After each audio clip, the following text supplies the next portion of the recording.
Okay, so we're live. We're just waiting for the room to fill up.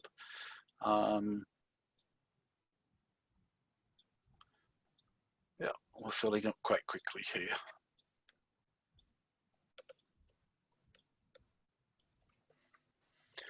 Okay, I'll make a start because as the room fills up, the audience wants to hear you, not me. But I have to say a few things. I have to say welcome to Animex. This is our last talk of Animex 2020. Normally it's a physical event and we'd all be in a large lecture theatre sat close to each other, but obviously with COVID we can't do that. Animex is brought to you by Teesside University and the Tees Valley Combined Authority. I'm a senior lecturer in animation and production management at Teesside University, and we have been running Animex for 22 years.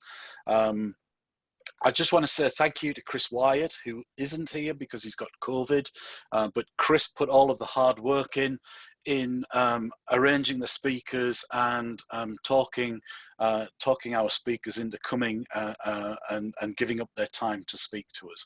So without further ado, I'm going to pass over and introduce our next speaker, Michael Cordova, a lead compositor at LAIKA with 20 years experience in visual effects. Prior to joining LAIKA in 2010, he worked for 12 years at ILM.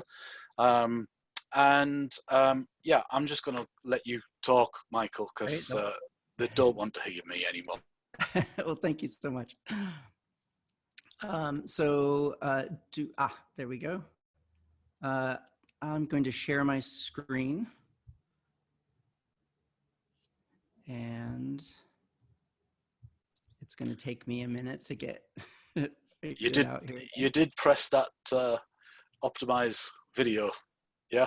Yeah, I can. I'll stop it real quick and then try it again to make sure that I did it right. Yeah. Share screen. Yes, it is. Okay, awesome. It's a whole new world. It is, isn't it? Thank you. Thank you so much. I really appreciate it. So first of all, I guess I wanted to say I'm super excited and a little bit nervous to be here.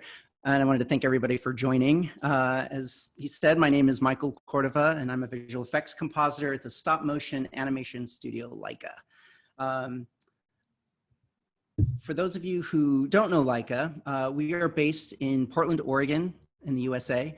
We were founded in 2005, and we've produced 5 features, Coraline, Paranorman, Box Trolls, Kubo, and then just last year, Missing Link.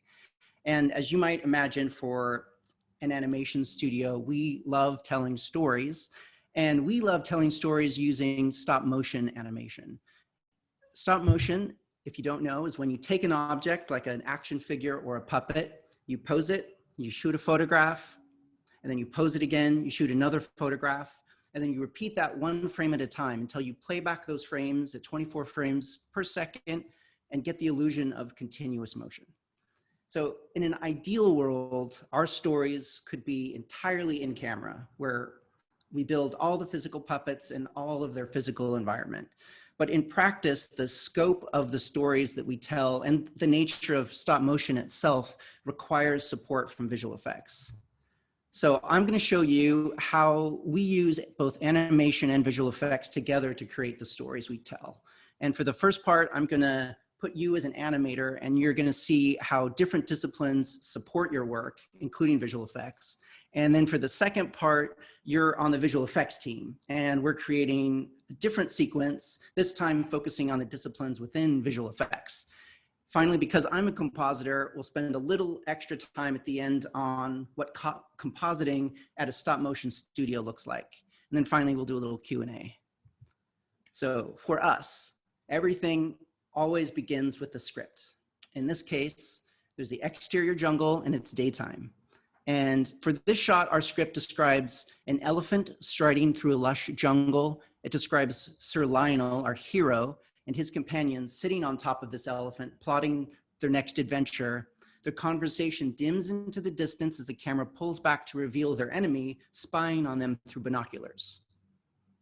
One of the first things that happens with that script is our story artists and our art department begin producing concept art. This lets us explore how the words on the page might translate to the screen.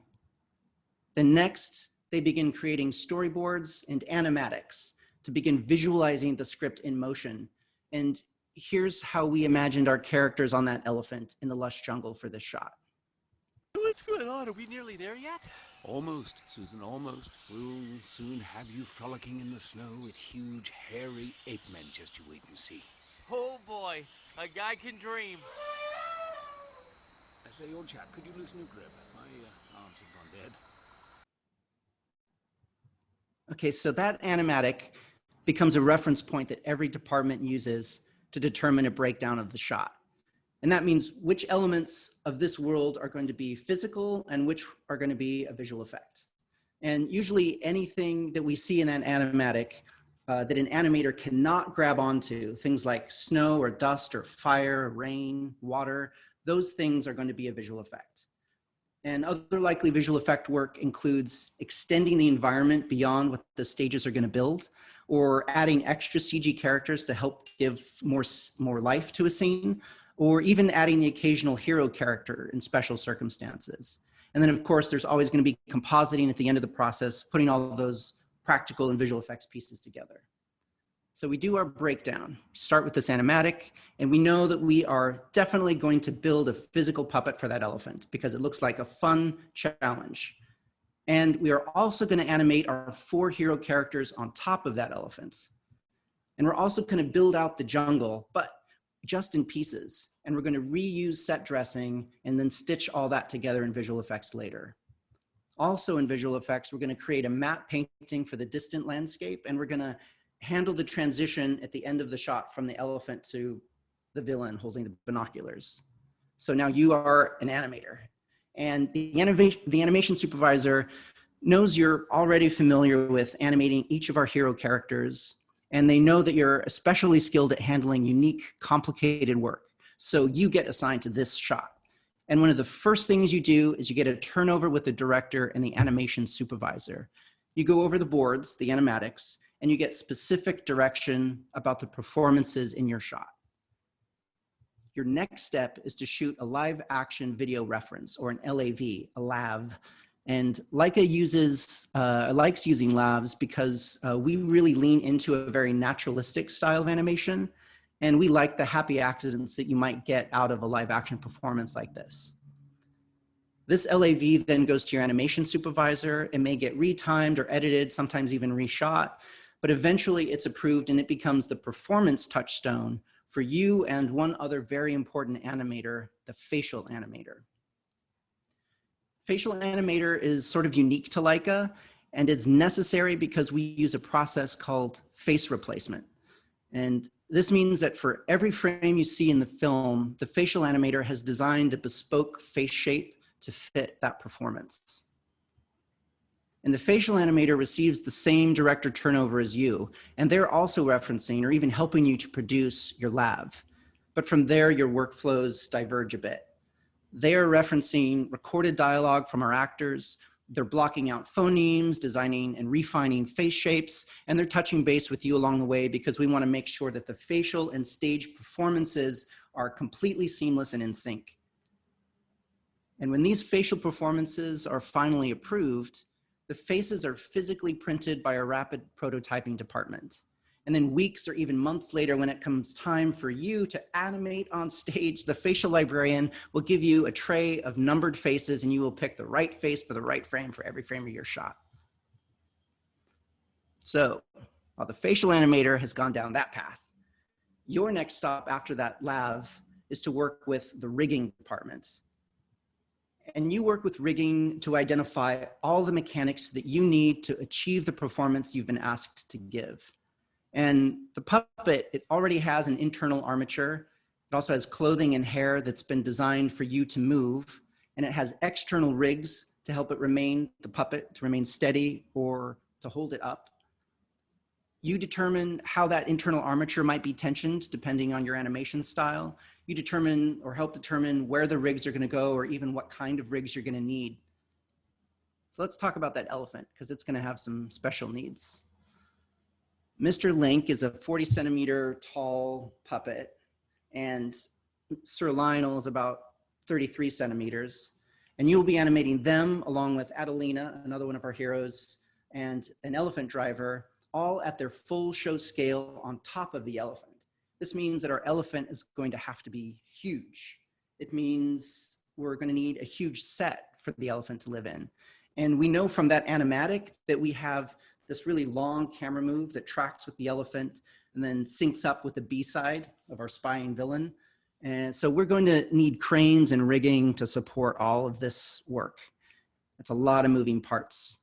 And our best tool to manage these moving parts is in our previs department in visual effects. So this is where our previs artists work with stage and story to physically scout the space on stage, to define the camera move, and to plan where equipment is going to go. This image is a sort of witness camera view of this shot, of our shot, visualizing what we'll need. After many iterations of sorting this out, we landed this new, updated, and much more precise animatic.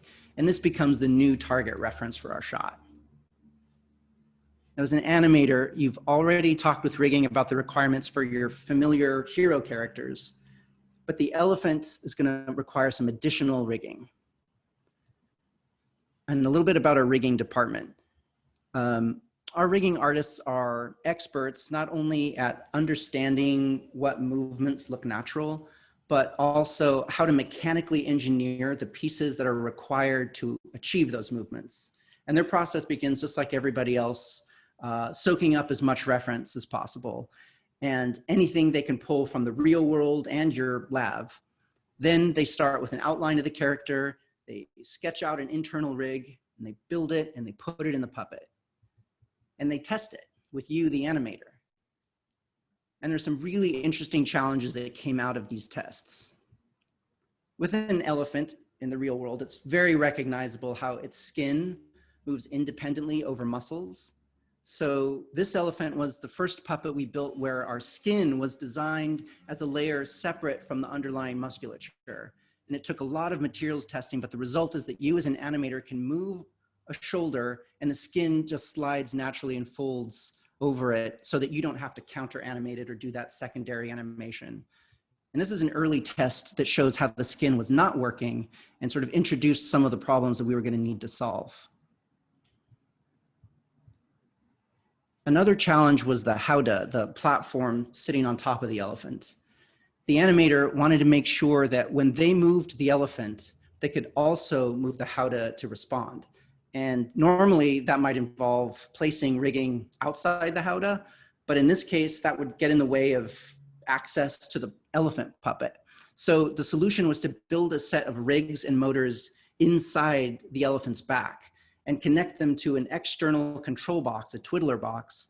And the animator uses dials on that box to keyframe the animation of the howdah remotely. You'll also notice that the howdah has a valance, this sort of orange-red ring of fringe around its base. Well, there was another shot in the film inside a stagecoach. And for that, rigging engineered fringe and curtains with motion control motors so that they could record their motion and then replay the recorded performance on set. And that would free the animator to focus completely on animating the foreground hero characters.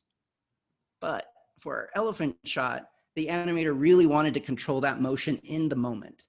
So rigging installed tiny finger joints for each of those little bits of fringe to enable the animator to keyframe that valance. And you can sort of see that motion here. The gait of the elephant, the sway of the howdah, that little sine curve motion of a little bit of the valance. And there's some other interesting things like rigging designed the feet of the elephant so that the skin and flesh and toenails, they automatically relate to the weight of the footfalls. So as the animator would push the foot down, all of those pieces would react naturally. And the animator, again, wouldn't have to worry about doing all that secondary animation. So you work through all of these details with rigging. And now you have a fully rigged humans and an elephant. And you've planned out your animation, the camera moves from the earlier previs tech viz are programmed into the cameras on stage. It's showtime.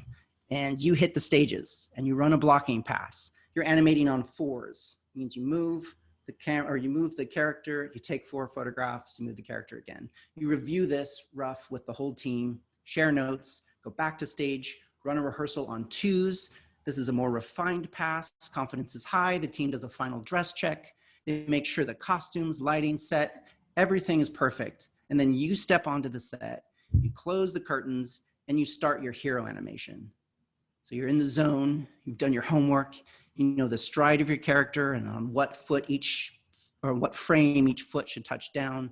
You know on what frame each face shape should be used. And you're keyframing this 16-kilogram elephant along an 11-meter track, plus the howdah, plus the balance, and 4 hero puppet performances literally on top of all that.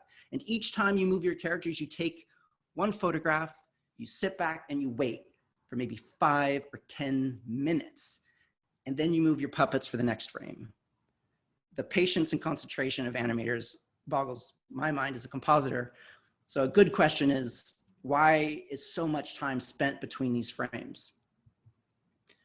The answer is that for each pose you set, we want to take multiple photographs or multiple passes, and each with a different lighting setup to achieve different results. And this is what I mean. Here we are looking at our hero lighting pass for this elephant shot. And here we have a green screen pass to assist with compositing, to help them extract those foreground characters from the background. There can be any arbitrary number of passes for each frame that stage and visual effects or compositing has decided are needed to achieve that shot. Something else that takes time is that at LAIKA, we are a true stereo studio. This means we don't do our 3D stereo imagery as a post-conversion process. We take our first photograph, which represents the left eye, and then we move that camera on a motion control rig to the right to take what becomes the right eye and then slide it back to the left in its original position. And we do this for every pass, for every frame, to get true stereo. It's also important to note that even after you complete your animation work, stage may shoot additional elements. And for this one, we know from that breakdown that the shot, or that the set is dressed in pieces and will need to be reassembled in visual effects. So this shows the additional passes that compositors will use to complete the shot, all the bits of set we'll need. And then this whole process is repeated for our fortunately much more simple B-side. And after over a year of development and weeks of shooting, all these animation and stage elements are approved and they're turned over to visual effects. Your work now as an animator for this shot is done. So what happens in visual effects after your work? Well, if you remember all those rigs that were necessary for you to do your animation, RotoPaint has to go in and paint out all those rigs. And if you remember the facial animation and face replacements, it's hard to see at this size and frame, but RotoPaint repairs all those seams from the swapping of face shapes. Meanwhile, MatchMove takes those stage elements and tracks the hero's stage animation. They build a virtual camera in a partial set that will enable us to place the set extension and line up the A and the B sides of the shot. For set extensions, our map painter is going to create the skies and any other environment beyond what the stages have built. And finally, compositing takes all these elements and puts them together. They stabilize the plates so they all line up. They use RotoPaint clean plates here. They do the extraction. They assemble multiple plates. They do color correction and edge work. And here at the end, we're going to see the matte painting come into play there. And then they're going to do that connection between the A and the B side. And hopefully at the end, they've integrated everything to appear as if it was shot together through one lens in the real world. So now I'm going to take a look at the final version of this shot after all that work. Lionel. I say, old chap, could you loosen your grip? My arms have gone dead.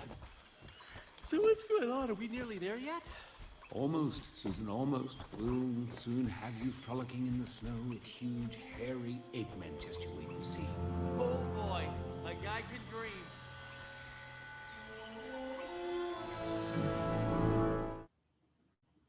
Yay. Okay, so a lot of work for that shot. Now let's put you on the visual effects team. That shot was very animation centric. The next sequence depends much more heavily on visual effects.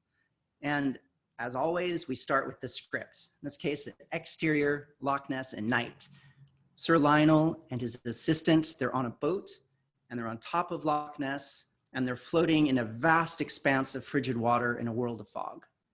Later, they're below the surface, surrounded by churning, murky sediment, and Sir Lionel's riding on the back of a massive creature from the deep. There's a lot of calm energy at the beginning of the sequence and then a lot of kinetic energy at the end. Cameras zipping around, water splashing everywhere. And here's some of the early concept art for that above and below water imagery. One thing I didn't mention before is that this concept art evolves into select key art and color scripts, and eventually a look Bible, which describes, among other things, line quality, shape language, and show patterns. And all of this visual reference helps define the aesthetic of our story, and it informs the work of the artists across all disciplines. Because of that elephant shot, you now know about an animatic. And when you view an animatic, you can imagine how it might be broken down into practical and visual effects work. So I'm going to show you the animatic and cheat and show you the final stage elements, which will be the practical work. I'm going to show them side by side. And while you're watching this, look for the rigging, like there, and imagine how it's engineered to help the animators to support the puppets or even to move the puppets. And think about how stage and visual effects prevised and programmed complicated camera dynamics. Boink. Like Lionel going through the water surface and traveling through the water. Also notice where stage plates cut out, like here. Those are going to be fully CG shots. Also notice where there are critical contact points between Lionel and Nessie. Boom, like right there. In other words, those are points where practical and digital worlds will have to be seamlessly composited. So here we have wide shots of Nessie in there where you'll notice there isn't a stage Lionel. Those are cases where we're going to use a digital double for Lionel. In this shot here, we're going to dig into a little deeper. We're also, in just a second, and we're also going to take a look at that rocking boat in just a second.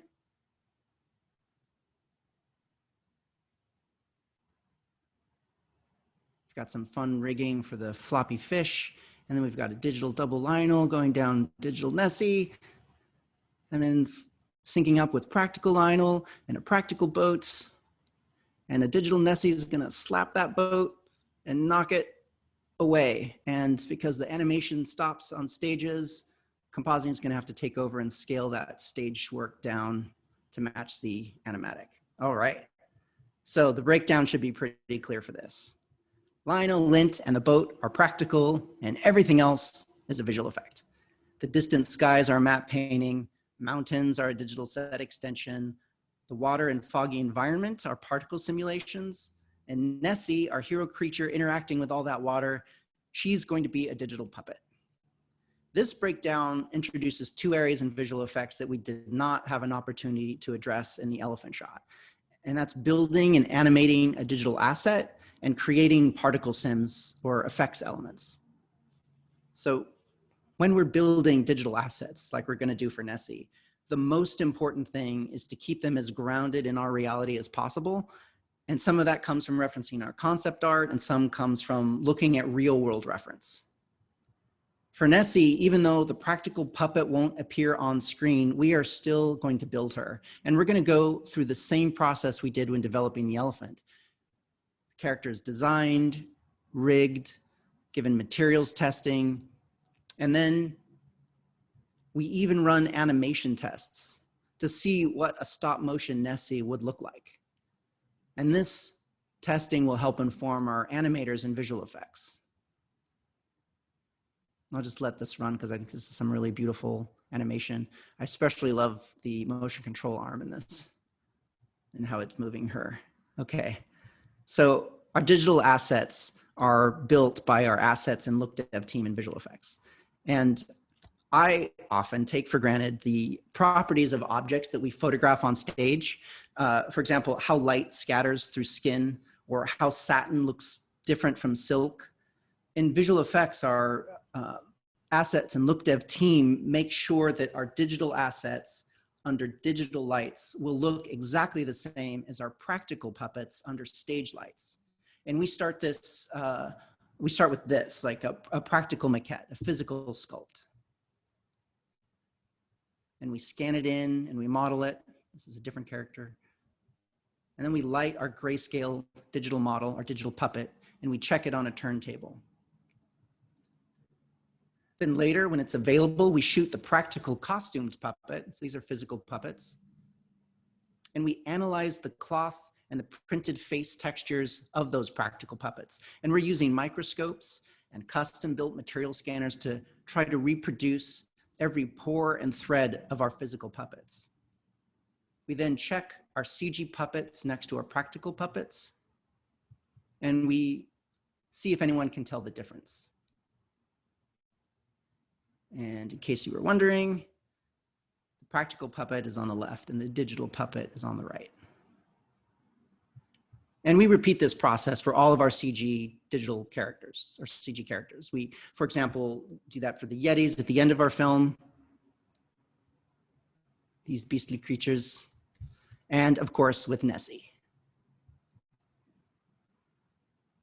It's digital on the left, practical on the right.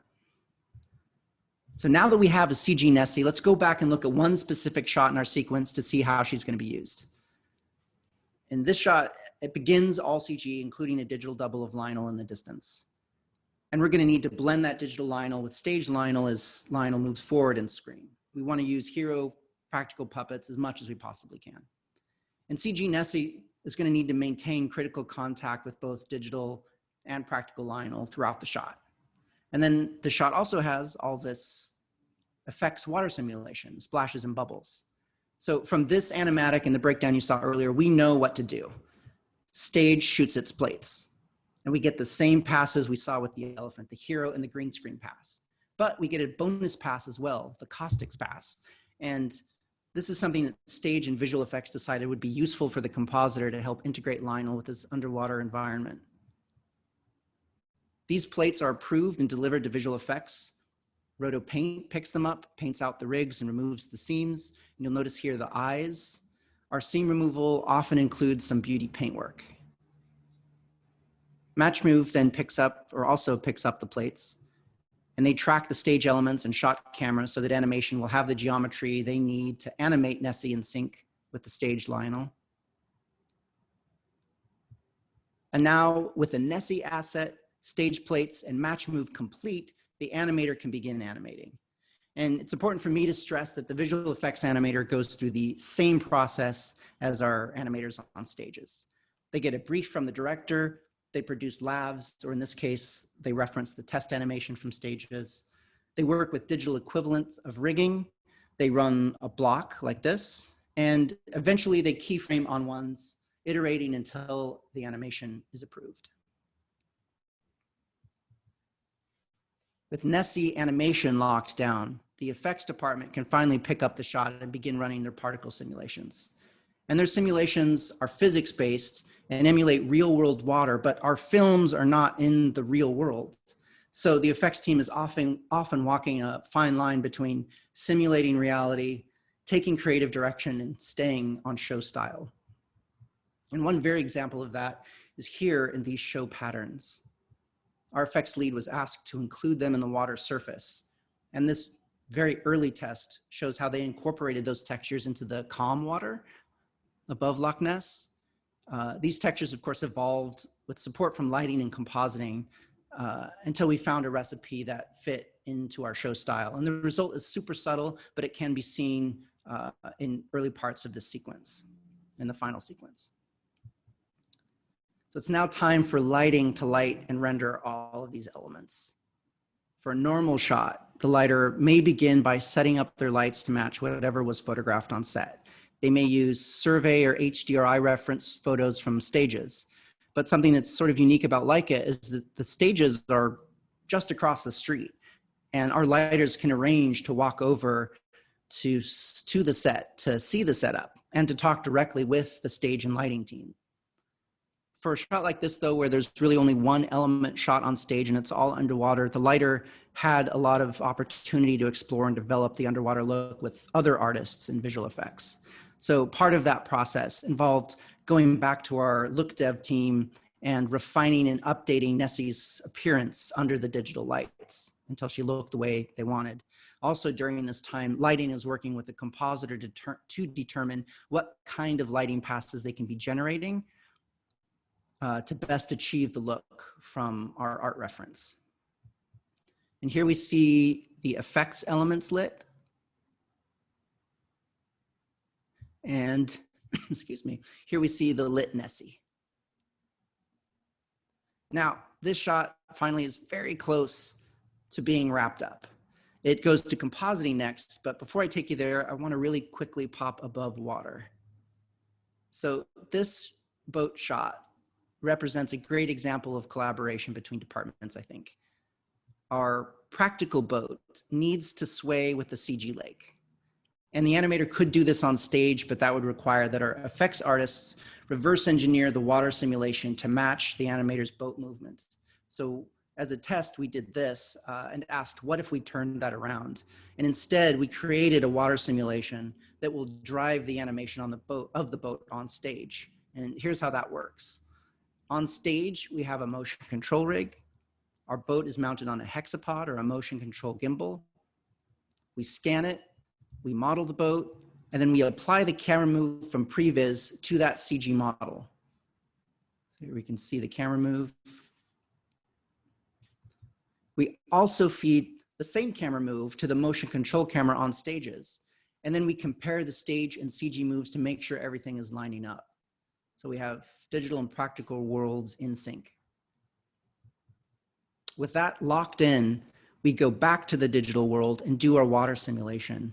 We let that sim drive the boat, which in turn drives the digital hexapod. And then we feed the motion of that digital hexapod back to the stage hexapod. And now the practical boat is in sync with the digital water. So I'm including that just because I think it's a cool example. So back to our underwater shot. We have all our elements rendered and available to work with. We are now squarely in the world of compositing. And a good place for us to start there is to see how all of our pieces fit together. So this comp shows our stage, lighting, and effects elements in their just super raw state. Our goal as a compositor is to take all these elements and create a final image that looks as if it was photographed in our world. And as raw as this is, we actually already have a fair idea of how we're going to make this work. And that's because while I've been describing this process very linearly, in reality, different assets have been emerging all along the way. And artists are constantly working together to make sure whatever elements are created from their discipline are what we think we'll need to get the look we want. So the compositor takes all of this and they look at this and relate it back to the reference art. They're also collecting real world reference. Real world reference I find really valuable. It serves as a foundation from which we can explore that balance between real world and our world, give it some grounding. The compositor takes all that information, creates a comp, shares it in dailies, gets feedback, addresses notes, repeats until we get a final or until we get an image from the visual effects supervisor is happy with, and that eventually the director finals. So here's where we landed, excuse me, with this shot. This is a breakdown. There's the final. And here we have some 2D elements from the compositor. Then we've got our animation and the effects, bubbles, and churns. And in this shot, we even have some nuke particle simulations that the compositor did to help plus up some of the effect simulations, and then all the final color work going on. So this was composited by our lead compositor technical extraordinaire, Timur Khujaev.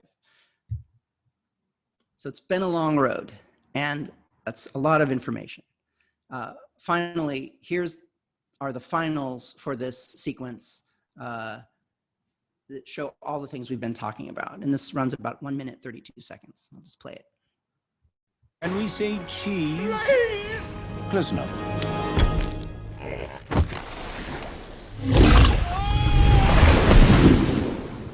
Carnival. Huh.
Do buck up, Mr. Blint. No harm done.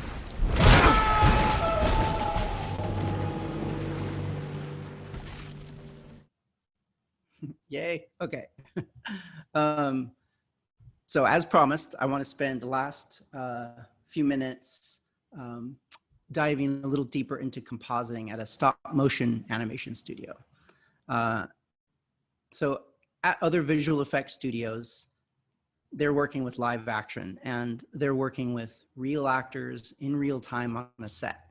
And there's motion blur from stage photography. There are green screens that are not always so green. And the studio often receives a turnover package for a sequence with everything shot and all the elements delivered. So there's no going back and reshooting something that isn't working. You get what you get and you make it work.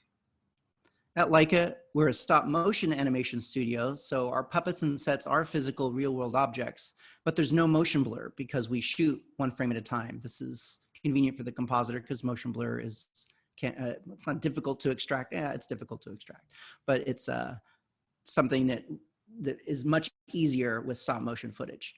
Also, we're in a controlled setting, so we can get excellent green screens on stages. Also, we can shoot multiple passes as you've seen, almost as if we're generating them from like a render package. You've seen the green screen in the hero pass and the caustics pass, but you could add in a firelight pass or extra rim or a key or even unique one-off passes. For example, we have a shot of Link in the film where he's on a boat in the middle of the ocean in the wind and we need his fur to move. So to achieve this, we painted the tips of Link's fur with ultraviolet paint, and then we shot a special UV pass on stage and were then able to extract and distort those painted bits in the comp to give this illusion that Link's fur is undulating in the wind. All these stop motion advantages are great, but of course it's not perfect. Among the many usual compositing tasks, there are some compositing challenges that are unique to stop motion. The big one is cleanup or cleaning up stop motion charm. Pops in clothing from frame to frame, hair, bits of dust, restoring bits of set that may have shifted over time, and then of course, all the seam and rig removal work. There's also tracking and plate alignment. Even though we have motion control rigs and they are extremely precise, there is a lot of time that may pass between the hero and the clean plate shoot, and there's usually some level of tracking correction and comp. And a good example for that is going back to our elephant shot.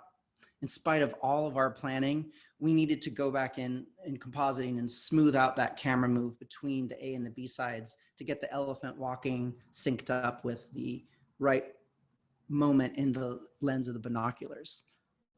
Another big one is retiming and animation. And for that, the director may decide they want to change some aspect of the animation after it's been shot, maybe to meet an emotional beat in the story or because it just feels technically wrong.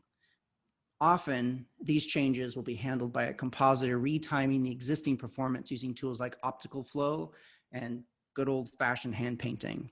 Sometimes, though much more rare, a compositor will actually do keyframe animation. And one example of this is going back to our elephant shot. It was extended just enough that our stage animation was short, about 30 frames. And at this point, the set had long since been struck and the elephant was in a box.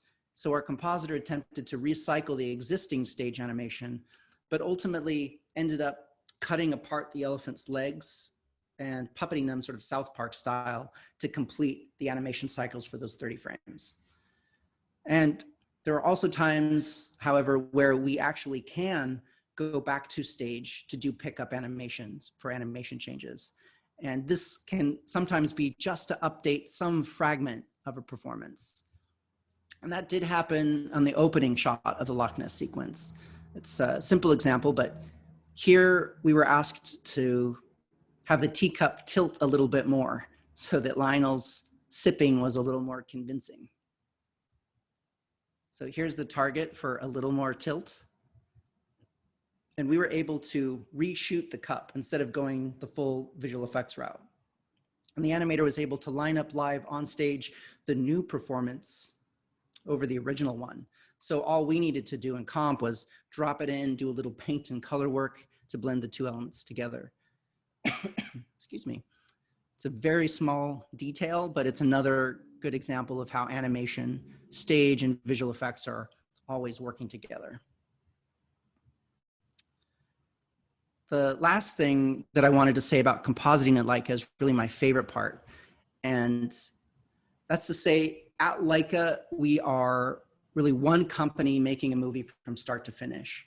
And we begin working on a shot while there's still time to shape not only its look, but also the process we use to get there. And this means that every artist along the way has an opportunity to be invested in and shape some aspect of the images that we're creating. And as a compositor, we have the privilege of being able to sit down desk side with key creatives like the director of photography or the art director or the production designer, and we can ask them for feedback. And they can tell us if we're on track or not, and we can dial things in immediately desk side, or they might decide to produce additional artwork to help guide us or the team. And I find it's not just us asking for feedback, but they ask us for suggestions too. And sometimes these conversations lead to new ideas on how future shots in the sequence could be shot differently. Maybe we decide to add an interactive light pass, like the caustics pass, or we save stage time by telling them, you don't need to shoot those 2 extra passes because it turns out we don't need them to get to the look we're going for. And as an artist, I value that our culture and our workflow really encourages all of this kind of technical troubleshooting and creative collaboration. I know for me personally, it helps me feel like I'm part of the story. So that is a lot of information in about 40 minutes. The big takeaway that I hope you walk away with is that our goal at LAIKA is to tell engaging stories. That's the point. And we create our stories using a very collaborative process that leverages relationships across disciplines and between artists, from the script to the screen, using puppets and pixels so that we can tell any kind of story that we dream up. And I have one final last clip. It's about 2 minutes and 18 seconds. I think it summarizes pretty well everything that we've been talking about. So I'll play this and then hopefully we have time for a brief Q&A afterwards. So here goes. Oh, what a mystery this crazy world can be. No, but I'm not too sure what I'm always searching for. But I'm searching each day till the day gets late and I wake up on the floor. Buddy, I don't know just where that river flows. Yeah, all I see that's guiding me is the fuzz on the end of my nose. Buddy, I know you've got my back. You even laugh at my cheap wisecracks. And if I fell down or got turned around, you'd put me right back on track. So I'm looking out for you. Cause buddy, I'm a good buddy too. And if you're in despair, you know I'd be there. Cause that's what good buddies do. Oh,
a friend like you.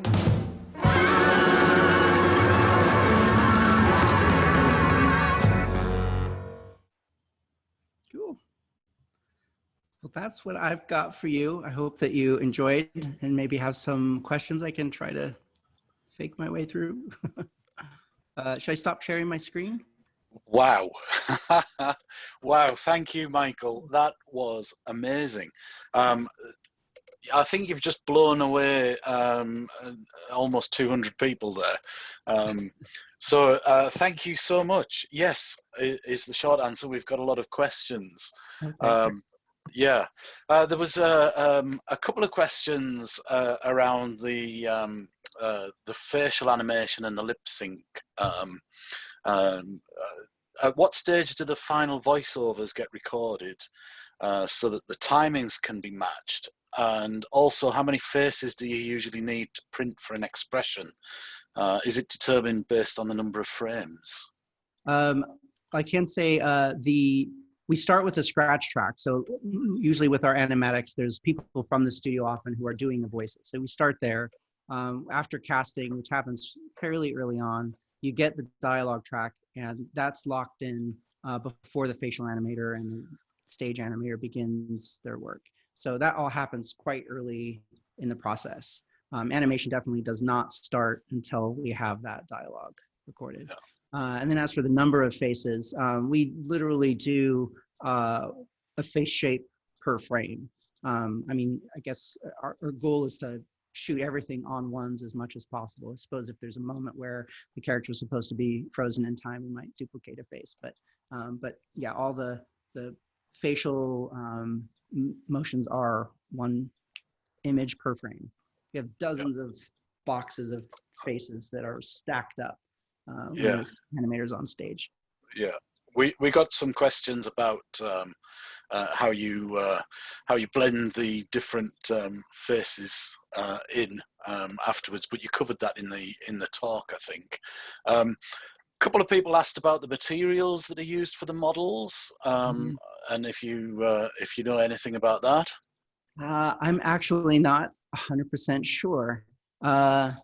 Yeah, I would be making it up if I gave you an answer. Go on then. No, I won't put you on the spot. I think you covered. I've lost the question now.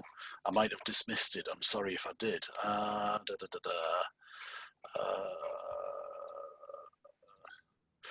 So Jason asks, what AOVs are the most used to comp the 3D to the stop motion animation? And does Leica have one specific pipeline for that? Yeah, we try at the beginning of the show to define like what our AOV set is.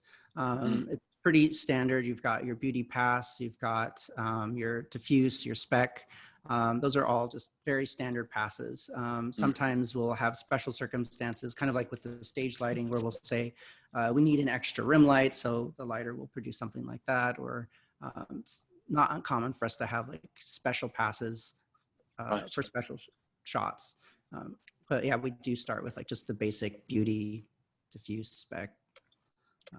Yeah. Cool. Okay. Vicky asked, and this is the question that I thought you'd kind of touched on in the in your talk. If the animator makes a mistake with the position of a hand, you obviously can't go back a few frames. So, or do you? Or is it a digital double, or is it just is it then down to the comp team or the VFX team to? Yeah. That's a great question. Yeah. Because animators do make mistakes sometimes, and if they excuse me, if they get to a certain point and they realize, oh hey, I'm in the wrong place. I landed in the wrong place 3 or 5 frames ago. They'll do what they call a cutback. So they'll go back and repose their puppet where they started to go off track, and because they're using Dragon to view their frames, they can line up that that frame and then continue forward from there. Okay. Yeah, we call them cutbacks, and that does definitely happen. Right. If for some reason it's not caught until after the fact, then that does become sort of what I was talking about earlier, where we'll get a retime request or a performance change, and that will be something that the compositors end up managing. Yeah. Okay, cool. Thank you. A few people have asked about the biggest kind of stage that LAIKA have ever made, and yeah. I'm not sure what our biggest one was. I know the biggest on this film was that elephant track, because the elephant was so huge, and it had to travel. Was it 11 meters? It had to travel bigger than our stage space. So our stage actually like went out of the stage space and away from the curtains and into the hallway. So you'd walk out and see like this big, track there. So that was a really huge setup. Yeah. For sure. And so, are the sets locked down on a night, or the whole building is locked down at all moments? Yeah.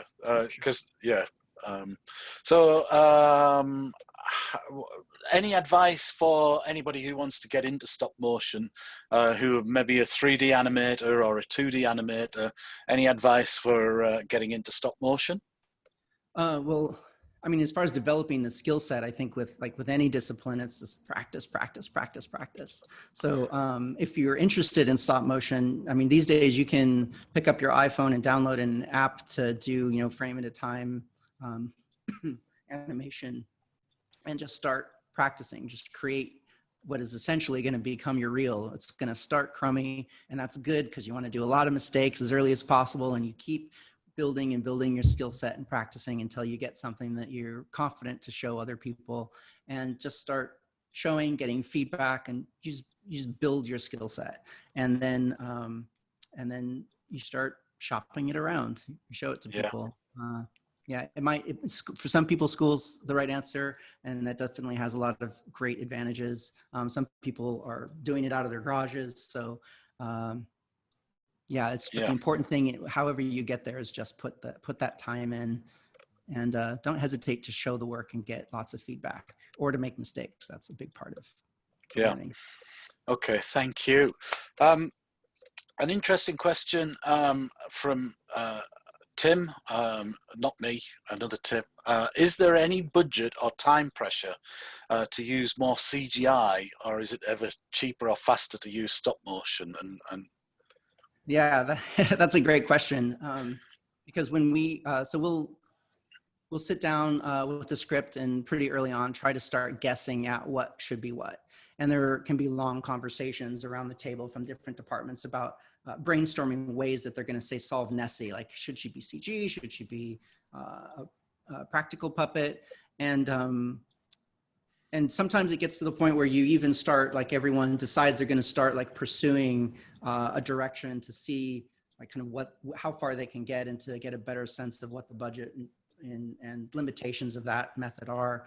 And then eventually you land at, oh, okay, this is going to need to be a digital puppet for all the things we want to do with it. So it's a process that definitely is talked about at the very beginning and evolves over time. But there's no one sure answer that, digital is always cheaper, or CG or puppets are always cheaper. Okay, thank you. I don't want to keep you longer than we agreed. So the last question, a few people have asked whether they can see that last clip anywhere. Is it on LAIKA's website, or? I don't think it is. I can find out if they're willing to put it up anywhere. Okay. Well, fingers crossed we'll get permission to post this talk, and that's one way that people could see it, I guess. So, Michael, there were loads of questions, and we could keep you here for the rest of your day, but I know that you're a busy guy. I just want to say thank you again so much for agreeing to talk at Animex. It's been an absolute pleasure. I loved that talk, as did a lot of other people. Thank you. Oh, thank you so much. Yeah, I really Thank you. appreciate you having me Uh, here. And we're hoping to run Animex as a physical event again in May 21. And we'd love to invite you over and have you here at some point in the future. Yeah. I would love to see everybody. Yes. Okay. Thank you very much. Thank you to our audience. I'd just like to say thank you to the Animex team. There is a huge team behind this event. It's not just Matty and myself. There's Chris and all the support team as well. I'd also like to say a special thank you to Joe Noble, who is driving Animex and its future, and she was instrumental in bringing Tees Valley Combined Authority in and the Tees Valley Mayor to help us bring you Animex for free this year. I'd also like to just thank Teesside University again for letting me do this. It's absolutely amazing getting to meet these amazing artists and animators, and I just thank you very much to Teesside University. We'll be launching our new website soon for May 21. Hopefully, COVID permitting, we'll be physical, and we'll all be able to have a drink and put this crazy year behind us. Thank you, everybody. Thank you, Tim. Thanks, Chris. He is there. So thanks very much, everybody. Animex is continuing with Animex Screen next week. There's a couple of workshops with Northern Film and Media, and we've also got the Animex Industry Day, and we've got portfolio reviews for graduates, recent graduates and students. So yeah, there's still a lot going on. Check the website out, the schedule's there. Thank you again, Michael. I'll let you get off now. All right. Bye-bye, everyone. Thank you so much, Michael. Awesome talk. All right. Yeah. Cheers.